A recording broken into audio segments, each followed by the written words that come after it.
This week we are speaking to our tech experts about their journeys into recruitment. Hello guys. Hi Amy. Hi, Amy. So Eve, do you want to start off? What was your journey into recruitment? I will do. So my recruitment journey started over 11 years ago. It was just when I finished my LPC, so my law degree.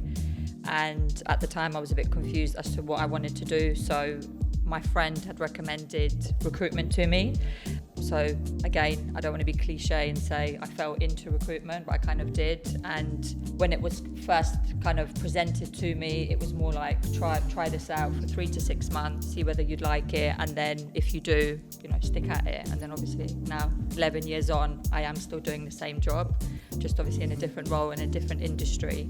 At the time, most of my recruitment has always been international, so we were dealing with a number of private and government hospitals in the Middle East, so the Gulf region. That was most of my experience for about 7 years. So it was placing medical professionals such as life sciences, nurses, doctors in hospitals across the Gulf. So most of my recruitment at the time was people relocating. So it was a different type of sell, different type of service you were providing, a range of people you were speaking to, not from just Europe, but loads at the time from America as well, with the type of obviously hospitals we were working with. Some of these roles took anything between 6 to 12 months to place people in. So yeah, very, very different to what I'm doing now. Yeah, you had to build obviously on relationships, you had to meet people, you had to sometimes correspond with people's families. So yeah, different type of recruitment definitely to what we are doing now, what I'm doing now at Cavendish. And Adrian, what was your journey into recruitment? Yeah, well, I'd been in sales for about 6 or 7 years before I got into recruitment. I was selling holidays for quite a long time, which I really enjoyed. And then I was looking for a new job, thinking about doing something a bit different. Got approached by a recruiter, like a rec-to-rec company, and asked me if I'd been, considered doing recruitment before.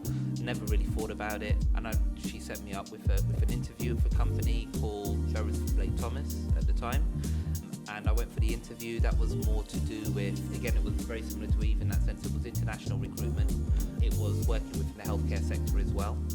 I felt quite comfortable with healthcare because my family's background, a lot of them are nurses and stuff like that. So I understood it a little bit more than, say, other industries.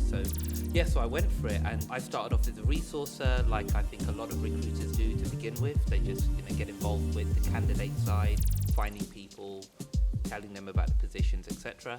So I was doing that for the first sort of 6 months or so. Was nursing mainly to the Middle East, again similar sort of government hospitals and private hospitals, and I was predominantly recruiting people from either the UK, but I was also working with the Canadian market at that time as well. They had a few clients in places like Vancouver, Toronto, Edmonton, places like that. So you were again moving nurses from the UK to Canada or nurses from the UK to the Middle East.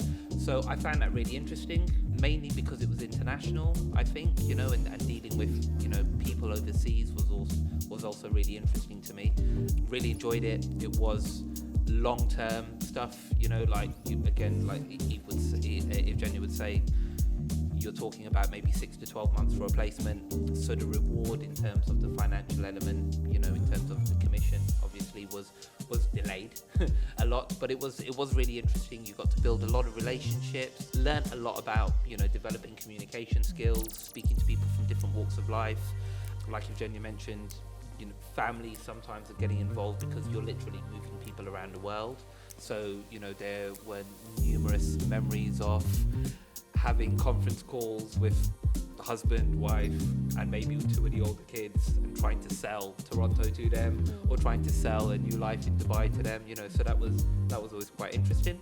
And then after that, moved to Cavendish, continued doing healthcare, mainly UK. That I found not as interesting because I was so used to doing international work. So moving someone from London to Manchester probably didn't have the same appeal as moving someone from the UK to Toronto, for instance, But yeah, persevered through that, helped grow that division, and then moved on to do more construction.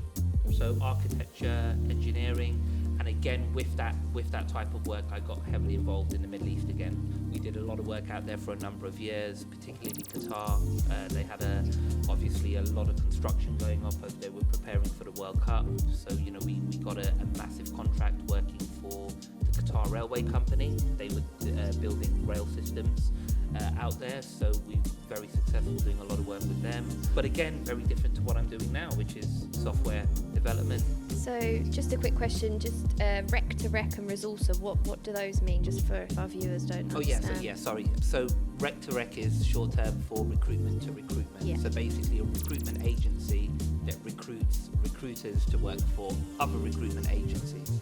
Okay, yeah. And then a resourcer? resourcer would be basically almost like an entry-level recruitment consultant. Yeah. So you would deal mainly with the candidates. You wouldn't deal with clients. You wouldn't really have any business development responsibilities, because as a full, what they call a 360 recruiter, you would find candidates, place candidates in positions, but you'd also deal with the clients, and you'd also be responsible for business development, so bringing on new clients and identifying new opportunities as well. So a resourcer is just very focused on the candidates, just sourcing, finding the right people, screening them, and then what they would normally do then is send those profiles to the recruitment consultant, who will then make the introduction to the client and manage the rest of the recruitment process.